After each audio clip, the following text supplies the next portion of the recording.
잠언 15장 15절부터 33절입니다. 잠언 15장 15절로 33절 우리 한 목소리로 봉독하겠습니다. 고난받는 자는 그 날이 다 험악하여나 마음이 즐거운 자는 항상 잔치하느니라. 가산이 적어도 여호와를 경외하는 것이 크게 보하고 번뇌하는 것보다 나으니라. 채소를 먹으며 서로 사랑하는 것이 살찐 소를 먹으며 서로 미워하는 것보다 나으니라. 분을 쉽게 내는 자는 다툼을 일으켜도 노하기를 더디하는 자는 시비를 거치게 하느니라. 게으른 자의 길은 가시울타리 같으나 정직한 자의 길은 대로니라. 지혜로운 아들은 아버지를 즐겁게 하여도 미련한 자는 어미를 업신여기느니라. 무지한 자는 미련한 것을 즐겨하여도 명철한 자는 그 길을 바르게 하느니라. 의논이 없으면 경영이 무너지고 지략이 많으면 경영이 성립하느니라. 사람은 그 입의 대답으로 말미암아 기쁨을 얻나니 때에 맞는 말이 얼마나 아름다운고. 지혜로운 자는 위로 향한 생명길로 말미암음으로 그 아래에 있는 서울을 떠나게 되느니라. 여호와는 교만이 한 자의 집을 허시며 가부의 지게를 정하시느니라. 악한 꾀는 여호와께서 미워하시나 선한 말은 정결하니라. 이익을 탐하는 자는 자기 집에 해롭게 하나 뇌물을 싫어하는 자는 살게 되느니라. 의인의 마음은 대답할 말을 깊이 생각하여도 악인의 입은 악을 쏟느니라. 여호와는 악인을 멀리 하시고 의인의 기도를 들으시느니라. 눈이 밝은 것은 마음을 기쁘게 하고 좋은 기별은 뼈를 윤택하게 하느니라. 생명의 경계를 듣는 귀는 지혜로운 자 가운데에 있느니라. 훈계받기를 싫어하는 자는 자기의 영혼을 경히 여김이라. 견책을 달게 받는 자는 지식을 얻느니라. 여호와를 경외하는 것은 지혜의 훈계라. 겸손은 존귀의 길잡이이니라. 아멘. 제가 예수님을 믿고 얼마 되지 않아서 대전에서 부흥회가 있는 교회를 찾아갔습니다. 은혜를 받고 싶어서 찾아갔더니 LA에서 목회하시던 임동선 목사님께서 부흥회를 인도하셨습니다. 부흥회가 마치고 나서 제가 목사님을 잠깐 말씀을 나눴습니다. 목사님, 어떻게 하면 지혜로워집니까? 좀 지혜를 얻고 싶습니다. 그랬더니 목사님 하신 말씀 지금도 눈에 선합니다. 1980년경에 나눈 얘기인데, 형제여, 매일 잠언 한 장씩 꼭 읽으세요. 그러면 지혜로워집니다. 여러분, 자녀들과 잠언 한 장씩 매일 읽어보십시오. 여러분 자녀가 지혜로워집니다. 우리 자녀들이 공부도 잘하고 좋은 대학 가고 또 좋은 데 취직하고 잘 결혼해서 행복하게 살기 원하는데, 자녀를 지혜 하나님께 맡겨보세요. 자녀가 지혜로워지는데 가장 귀한 성경이 잠언서예요. 가장 지혜로웠던 솔로몬의 하나님이 주신 말씀이 담겨 있습니다. 우리 잠언서를 읽어보면 하나님이 천지 만물을 창조하기 전에 지혜를 창조했다, 이렇게 말씀을 해요. 그러니까 하늘과 땅, 빛, 지구, 바다, 동물들, 식물들 다 만들기 전에요, 하나님 지혜를 만드셨대요. 지혜는 피조물이에요. 삼위일체 하나님께서 만드셨어요. 그런데 이 지혜를 만드시고 천지 만물을 창조할 때에 지혜가 그와 함께 있었다. 지혜가 그렇게 중요하다는 얘기죠. 참 놀라운 일은 예수님이 이런 말씀하죠. 솔로몬보다 더 지혜로운 이가 너희와 함께 있다. 예수님은 솔로몬보다 훨씬 더 지혜로운 분이에요. 그러니까 우리가 예수님의 십자가의 보혈로 늘 마음을 씻어내고 성령의 기름 부음이 가득 차고 말씀이 꽉 찰 때 어떻게 할까요? 우리 지혜로워집니다. 학생들이 공부하는 게 너무 재밌어지고 사업하는 사람 하나님의 지혜로 하니까요 사업이 잘 되고 장이랬기 때문에 노벨상도 많이 탈 수가 있어요. 그래서 여러분들이 이 잠언서를 가지고 같이 읽고 합으로 다 해보십시오. 무슨 뜻이니? 삶에 어떻게 적용하면 좋겠니? 이렇게 잠언서를 특히 자녀들과 함께 나누면 여러분에게 큰 지혜가 임할 것입니다. 하나님이 자녀를 책임져 줄 것입니다. 오늘 잠언 10장부터 15장을 읽어보면 솔로몬의 잠언인데 뒷구적으로 이게 자본이 되어 있어요. 상반적이라고 그럴까요? 지혜로운 자는 이렇고 명철한 자는 이렇다. 악인은 이렇고 의인은 이렇다. 이렇게 두 가지를 대조하면서 우리에게 지혜를 말씀하고 있는 걸 볼 수가 있습니다. 오늘 15절부터 17절까지 잠언 15장 내용은 뭐냐면 행복과 재정에 관한 이야기를 합니다. 잠언에서 제일 많이 얘기하는 게 마음 얘기를 많이 해요. 마음 바탕이 잘 준비돼야 돼. 그 다음에 말하는 거예요. 그 다음에 재정을 어떻게 쓰느냐. 이 세 가지 주제가 잠언에서 가장 많이 다루고 있습니다. 여러분 그렇죠. 재정 우리가 얼마나 소중합니까? 오늘 여러분들이 일터에서 얼마나 수고 많이 했습니까?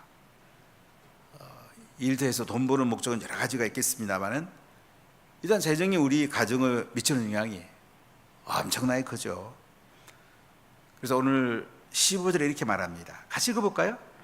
고난받는 자는 그 날이 험악하였나 마음이 즐거운 자는 항상 잔치하느니라. 고난받는 자는 그 날이 다 험악하답니다. 이 고난받는단 말이 뭘까요? 삶의 고통으로 힘들어하는 사람입니다. 뒤에 즐거운 자와 대조하는 거 보면 원망하고 불평하는 사람들이에요. 원망하고 불평하는 사람은 어떻게 해요? 그 날이 다 험악하답니다. 험악하단 말은 어떤 가치도 없이 무의미하다는 거죠. 매일매일 살아가는 게 무의미해요. 원망 불평하는 거 얼마나 마음이 상합니까? 아무 가치 없는 인생을 산단 말이죠. 무의미한 인생을 산다는 거예요. 근데 마음이 즐거운 자는 어떻다고요? 항상 잔치하느니라. 여러분 잔치집에 가면 기분 좋잖아요. 제가 어릴 때는 먹을 게 워낙 없는 시절이니까요. 할머니께서 회갑집이나 결혼하는 일에 갔다 오시면 손수건에다가 이렇게 뭐 전이라든지 또는 사과이 쪼가리라든지 또는 이 뭐 음식을 싸오세요. 그 얼마나 맛있는지요. 정말 맛있어요. 학교 갔다 오다가 이제 산에서 시사 지내는 데가 있어요. 그러면 그 얻어먹으려고 또 이제 산에 한 바퀴 돌고 저희들이 집에 오기도 하고 이랬는데요. 지금은 음식이 넉넉하니까 뭐 그냥 어지간하면 뭐 다 잘 먹잖아요. 아마 세계에서 대한민국만큼 더 잘 먹는 나라가 없을 거예요. 이번에 제가 이제 베네룩스 독일 다니면서 이 먹는 것 사실 그 뭐 이렇게 잘 먹기 안 쉽잖아요. 한국 음식 대단한 거예요, 여러분요. 근데 마음이 즐거운 자는요 항상 잔치한대요. 좋은 음식 먹고 기쁘고 즐겁고 행복하고. 자, 이렇게 우리가 원망하고 불평하는 사람하고요 마음이 즐거운 사람하고는 너무너무 결과가 다른 거예요.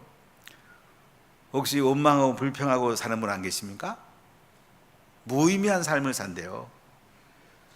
여러분 마음이 다 즐거우시죠? 항상 잔치하는 거예요. 하나님 나라 어떤 면에서는 항상 잔치하는 나라예요. 예수님이 베푼 잔치에 우리가 참여하는 거예요. 예수님과 한 상에 앉아서 잔치상 먹을 때 얼마나 행복하겠어요. 그래서 오늘 15절은 원망하고 불평하는 사람은 무의미한 삶을 살지만은 마음이 즐거운 사람은 하나님 나라 잔치상에서 항상 기뻐하고 즐거워하고 행복해한다. 이런 삶이 되기를 축복합니다. 자, 16절 같이 읽어볼까요? 17절 같이 읽겠습니다. 가산이 적어도 여호와를 경외하는 것이 크게 부하고 번뇌하는 것보다 나으니라. 채소를 먹으며 서로 사랑하는 것이 살찐 소를 먹으며 서로 미워하는 것보다 나으니라. 참 요새 재정이 있으면 할 수 있는 게 너무 많죠. 어떤 그 연예인 보니까 뭐 120억짜리 뭐 그 집도 펜트하우스라고 그러나 이런 집도 사고, 뭐 전망이 좋은 데도 살고, 뭐 어떤 사람은 또 뭐 사람이 할 수 있는 좋은 것들을 많이 하는 사람이 있어요. 뭐 돈 있으면 하는 건 나쁜 건 아니에요. 그러나 우리에게 더 중요한 게 있다는 거죠. 그게 뭐예요? 마음이 즐거운 거예요. 우리 마음이 행복한 거예요. 하나님 나라 삶을 사는 거예요. 그래서 가산이 적어도 여호와를 경외하는 것이요 크게 부하고 번뇌하는 것보다 나으니라. 가진 게 별로 없을 수도 있어요. 어때요? 근데 여호와를 경외하는 그게 중요해요. 가산이 적어도 여호와를 경외하는 것이 크고 부하고 번뇌하는 것보다 낫다. 굉장히 부자야. 그런데 번뇌 엄청 많이 해. 고민하고 원망 불평하고 이런 사람보다요 차라리 가산이 적어도 여호와를 경외하는 것이 더 낫단 말이죠. 채소를 먹으며 서로 사랑하는 것이 가정의 음식이 넉넉하지 않을 수도 있죠. 뭐 저희들 어릴 때만 해도 뭐 개떡이 간식이었어. 개떡. 제 아내는 제가 개떡이 뭐냐고 묻던데, 자란 환경이 저하고 제 아내가 많이 좀 다른데요. 그 보리를 찢고 그 안에 보리가 있어요. 박은철 사람 알죠? 안쪽에 보리게요. 그래서 이제 이 떡을 만드는 거예요. 정말 개주도 잘 안 먹어. 먹기 싫어 개도 잘 안 먹어. 그래서 개떡이라고 그랬는지 이 개떡이 우리 간식이었어요. 간식. 소풍하면 이제 밀가루로 이제 빵 쪄주죠. 얼마나 맛있는지요. 그래도 참 행복했어요. 겨울에 나가면 개구리 잡아먹고, 때로는 어떤 뱀도 잡아먹고, 뭐 하여간 별거 다 잡아먹었어요. 산에 가면 도라지 캐고, 잔디 네이 캐고, 뭐 하여간 또는 머루 따먹고. 그런데 얼마나 좋았는지 몰라요. 여러분, 반찬이 채소일 수도 있어요. 좀 먹는 게 좀 빈약할 수도 있어요. 서로 사랑하는 것이요 살찐 소를 먹으며 서로 미워하는 것보다 낫대요. 살찐 소. 고기 반찬에 잘 먹는 거죠. 아주 진미 너무너무 잘 먹는 거야. 그런데 서로 미워해. 그거 차라리 좀 못 먹고 서로 사랑하는 것이 잘 먹고 미워하고 싸우는 것보다 더 낫단 말이죠. 하나님 나라 행복을 잘 우리가 이렇게 생각해 보면 땅에는 재정이 부족할 수도 있어요. 그러나 하나님 나라의 삶은 풍성할 수 있거든요. 기뻐하고 감사하고 하나님 은혜에 영광을 돌리고 작지만 서로 나눠 먹고, 이게 행복이에요. 제가 어릴 때 할머니한테 제일 많이 들은 게 콩 한 쪼가리도 반쪽씩 농가 먹어라. 쌀이 한 통 떨어져도요 꼭 주우라고 그래. 솥에서 나오면 다 먹으라고 그래. 지금 사람 참 행복했어요. 어려운 가운데도 서로 사랑하고 서로 나눠 먹던 때 참 행복했거든요. 근데 사람이 부자라고 다 행복한 게 아니에요. 부자라도 나중에 부모님 재산, 유산 남으면 서로 더 가져가려고 싸우고, 그거 행복한가요? 나중에 지나가면요 변호사가 다 가져가요. 여러분, 부족해도 괜찮아요. 하늘의 은혜를 구하십시오. 하늘의 잔치를 누리십시오. 서로 사랑하십시오. 하나님을 경외하십시오. 이게 행복이래요. 이게 지혜란 말이죠. 자, 오늘 두 번째 말씀은요, 바른 길과 즐거움에 대한 얘기를 우리가 하고 있는데, 자, 말하는 거요, 우리 마음이 다스리는 거 굉장히 중요합니다. 18절을 같이 읽어볼까요? 분을 쉽게 내는 자는 다툼을 일으켜도요, 노하기를 더디하는 자는 시비를 거치게 하느니라. 분을 쉽게 내는 자는 다툼을 일으킨대요. 화를 쉽게 내는 거. 사실 분 조절하는 건 쉽진 않아요. 저도 해보면 어떨 때 뜻하지 않게 화낼 때가 있는데, 이 분을 쉽게 내는 자는 다툼을 일으킨대요. 그래도 우리가 잘 조절해야 되겠죠. 감정이 올라와도, 화가 올라와도 어떻게 해요? 잘 다스려야 돼요. 성령 충만할 때 잘 다스릴 수가 있어요. 분을 쉽게 내는 자는 다툼을 일으켜도요, 노하기를 더디하는 자는 시비를 거치게 하느니라. 노하기를 더디하는 거예요. 특히 부부간에 노하기 쉽잖아요. 감정 상하기 쉽잖아요. 하고 싶은 말 다 하기 쉽잖아요. 이런 부부간에 잘 조절해야 됩니다. 또 부모랑 자녀 간에 이 노하기 쉽거든요. 부모가 자녀를 함부로 말하기 쉽고, 또 자녀도 부모한테 막 하고 싶은 말 다 하기 쉬워요. 이거 잘 조절해야 됩니다. 가까울수록 잘 조절해야 돼요. 그렇기 때문에 분을 쉽게 내는 자는 다툼을 일으켜도요, 노하기를 더디하는 자는 시비를 거치게 하느니라. 이 시비란 말은 뭐냐면 관점이 달라갖고 서로 대립하는 거예요. 사실 이 땅에 악과 선, 이거는 우리가 선한 쪽에 속해야 되지만은, 선한 쪽인데도 이제 견해가 다를 수가 있어요. 그때는 서로 우리가 잘 조절하고 양보하는 것이 필요합니다. 자, 19절 같이 읽어볼까요? 게으른 자의 길은 가시 울타리 같으나 정직한 자의 길은 대로니라. 게으른 자들,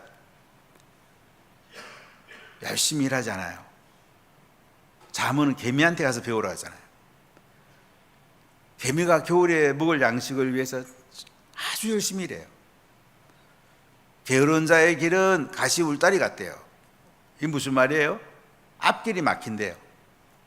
게으른 자의 길은요, 자꾸 장벽이 있는 거야. 갈수록 막히는 거야. 그런데 정직한 자의 길은 대로니라. 정직한 자, 부지런한 자는 뭐예요? 길이 대로야. 뻥 뚫린 고속도로야. 하이웨이야.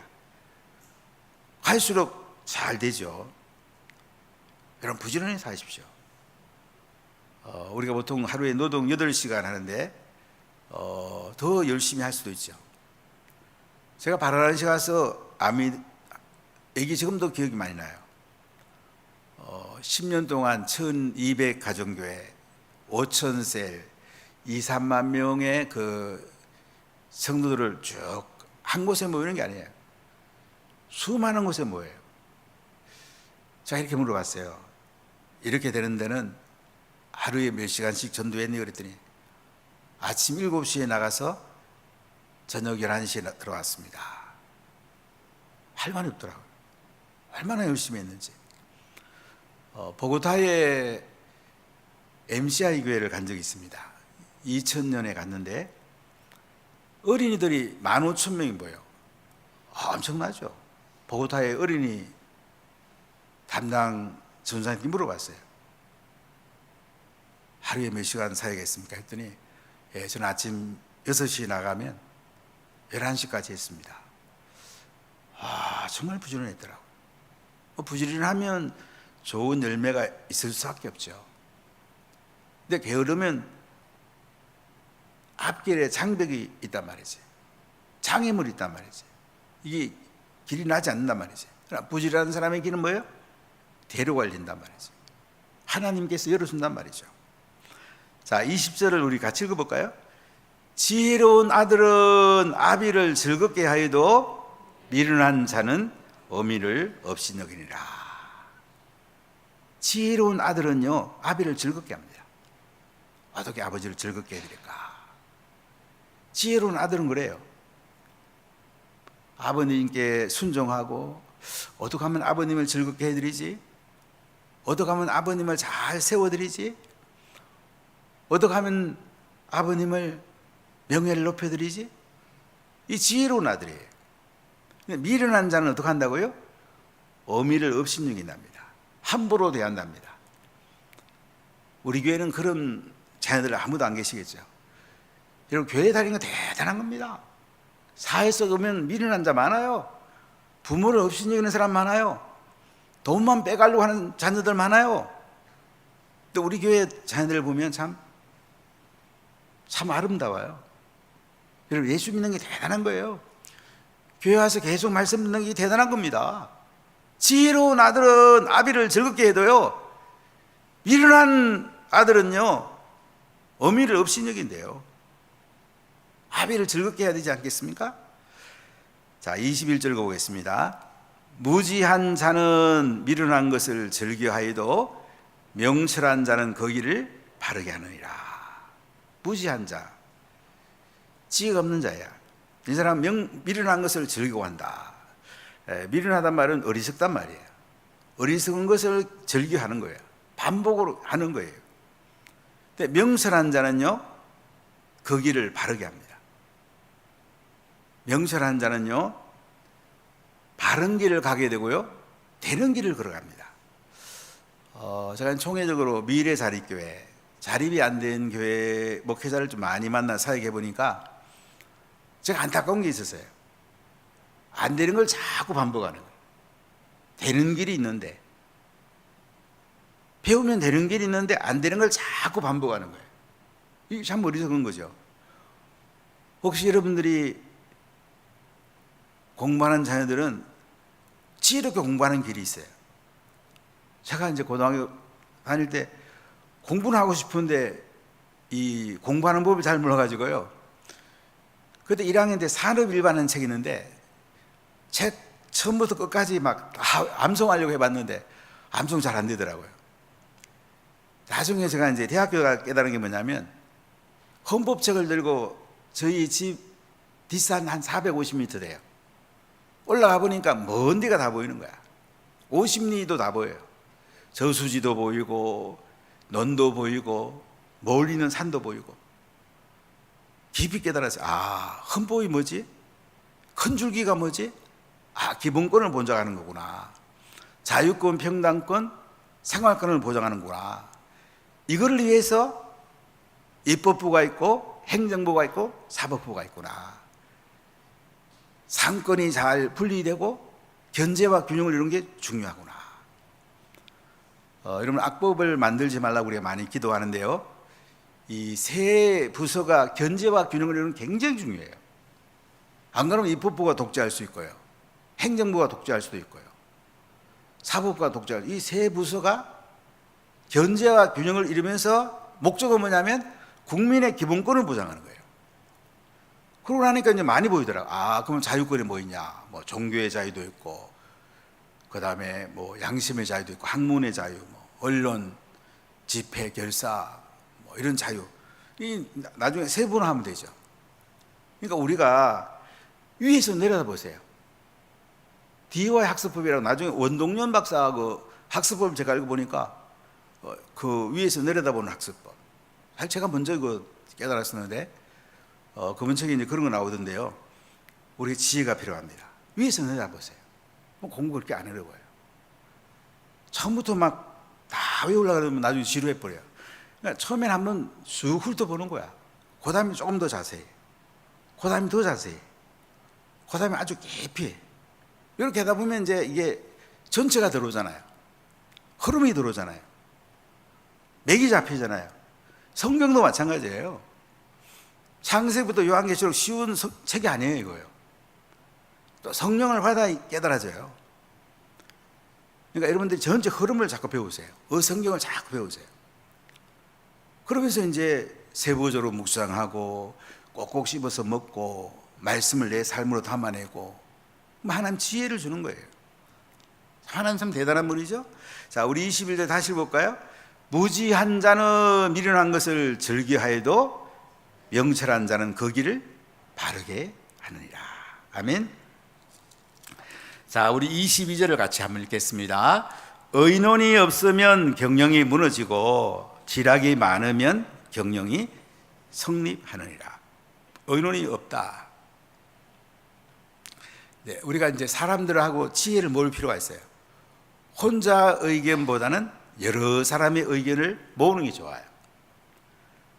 의논 없으면 그 경영이 무너지기 쉽고요. 지략이 많으면 서로 의견을 나누는 거예요. 하나님의 지혜를 모으는 거예요. 그러면 경영이 성립한다. 경영이 잘 될 수 있다는 거죠. 자, 우리 23절 24절 읽어볼까요? 사람은 그 입의 대답으로 말미암아 기쁨을 얻나니 때에 맞는 말이 얼마나 아름다운고 지혜로운 자는 위로 향한 생명길로 말미암아 그 아래에 있는 소를 떠나게 되느니라. 사람은 그 입의 대답으로 말미암아 기쁨을 얻는다. 참 말하는 건 중요하죠. 한마디에 감정이 상하기도 하고 한마디에 기쁨이 넘치기도 하고. 사람은 그 입의 대답으로 말미암아 기쁨을 얻는데요, 때에 맞는 말이 얼마나 아름다운 거. 때에 맞는 말. 언쟁반에 이 금사과를 놓듯이 때에 맞는 말. 참 이게 지혜롭다는 거죠. 참 어떤 사람 보면 기가 막힌 말을 하는 분들이 있어요. 하나님의 지혜로운 말을 하는 사람들이 있어요. 사람이 그 입의 대답으로 말미암아 기쁨을 얻나니요, 때에 맞는 말이 얼마나 아름다운 거. 여러분, 우리가 때에 맞는 말 하면 참 좋겠어요. 적절한 말이야 이렇게 말해 좋아요. 적절한 말을 하는 것이 얼마나 아름다운가 이거죠. 아내가 어떤 아름다운 말을 하면 또 남편이 아름다운 말로 맞장구 치면 좋잖아요. 근데 아내가 아름다운 말을 하는데 또 남편이 또 안 좋게 뿌리면 서로 마음 상하잖아요. 서로 적절한 말로 맞장구 쳐주는 거, 이거 얼마나 아름다워요. 지혜로운 자는 위로 향한 생명길로 말미암음으로 그 아래에 있는 서울을 떠나게 된다. 지혜로운 자는요, 위로 향한 생명길로 간다 이거야. 하나님을 바라본다 이거죠. 하늘에 계신 하나님의 지혜를 구합니다. 그 길은 생명이 있어요. 그 길은 구원을 선물로 받아요. 예수님과 영원히 사는 길이에요. 그 아래에 있는 서울을 떠나게 된다. 그럼 지옥을 떠나게 돼요. 하늘나라의 삶을 살면요, 자연스럽게 땅의 삶을 넘어서는 거예요. 우리 땅에 살면서도 하늘의 삶을 사는 거, 이게 행복 아니겠어요? 자, 우리 25절부터 29절 말씀은요, 이제 하나님은 의인들을 가까이 하신 내용을 담고 있는데, 자, 의로움에 대한 얘기를 같이 나눠볼게요. 25절 26절 같이 읽겠습니다. 여호와는 교만한 자의 집을 허시며 과부의 지계를 정하시느니라. 악한 꾀는 여호와께서 미워하시나 선한 말은 정결하니라. 여호와는 교만한 자의 집을 허신대요. 절대 교만하지 마십시오. 사람이 대단한 거 아니에요. 사람도 이게 비교해 보면 나보다 나은 사람 앞에 가면 또 주눅 들잖아요. 하나님 앞에 서 보세요. 교만할 게 뭐가 있어요? 여호와는 교만한 자의 집을 허신대요. 과부의 지계를 정하신다. 이스라엘 백성들이 가나안 땅에 들어가면 이제 12지파 땅 분배하고요, 경계를 정합니다. 그거 함부로 사고 팔 수가 없어요. 이 경계선을 말하는데요, 과부의 지계를 정한다는 말은 뭐냐면, 여호와 하나님께서 과부들의 그 가진 것들을 잘 이렇게 보호해 준다. 과부들을 불쌍히 여기고 연약한 사람들을 하나님이 잘 세워준다, 이 말씀이에요. 자, 26절 보세요. 악한 꾀는 여호와께서 미워하시나 선한 말은 정결하니라. 사람들이 악한 꾀를 해. 막 그래 상대방을 무너뜨려. 대단한 것 같아요. 근데 여호와께서 미워하신대요. 사람들이 트릭을 쓰고 남을 넘어뜨리고 자기만 살려고 그러고 상대방 죽이려고 그러면 어떻게 해요? 하나님이 미워하신대요.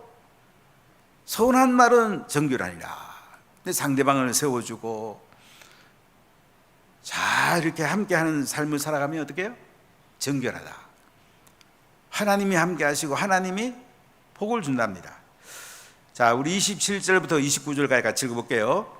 이익을 탐하는 자는 자기 집을 해롭게 하되 뇌물을 싫어하는 자는 살게 되느니라. 의인의 마음은 대답할 말을 깊이 생각하여도 악인의 입은 악을 쏟느니라. 여호와는 악인을 멀리하시고 의인의 기도를 들으시느니라.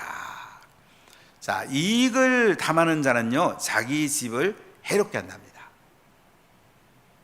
이익을 탐하는 자란 말은 뒤에 뇌물을 싫어하는 자와 비교해 보면 뇌물을 주고 부당하게 이득을 취하는 사람을 말하죠. 이 사람이 잘 되는 것 같이 보이지만요, 자기 집을 해롭게 한대요. 근데 뇌물을 싫어하는 자는요, 살게 된답니다. 뇌물을 싫어하는 사람은 결국 어떻게 해요? 하나님이 복을 주는 거예요. 한번 그 전영성 교사님하고 이 블라디보스토크 갔다가 하브르 모스크로 갔는데 그 북한에 탈북한 그 분이 북한에 돈 붙일 수 있다고 은행에서 이렇게 붙일 수도 있고 사람을 통해 이렇게 붙일 수가 있는 거야. 근데 중간에 그 거치는 사람들이 다 떼는가 봐요. 얼마씩 떼고 한 50% 정도 더 간다고. 지금도 아마 그렇게 돈 보낸 분 있는 걸로 알고 있는데요. 북한 사회가 이렇게 뇌물 받아갖고 당간무들이 사는 사람이 상당히 있는 거예요. 여러분, 뇌물을 받으면 자기 집이 해롭게 된대요. 뇌물을 싫어하면요, 살게 된답니다. 하나님이 살려준대요. 하나님의 복을 준대요. 의인의 마음은 대답할 말을 깊이 생각하여도요, 악인의 입은 악을 쏟아낸다. 의인의 마음은요, 대답할 말을 깊이 생각해요.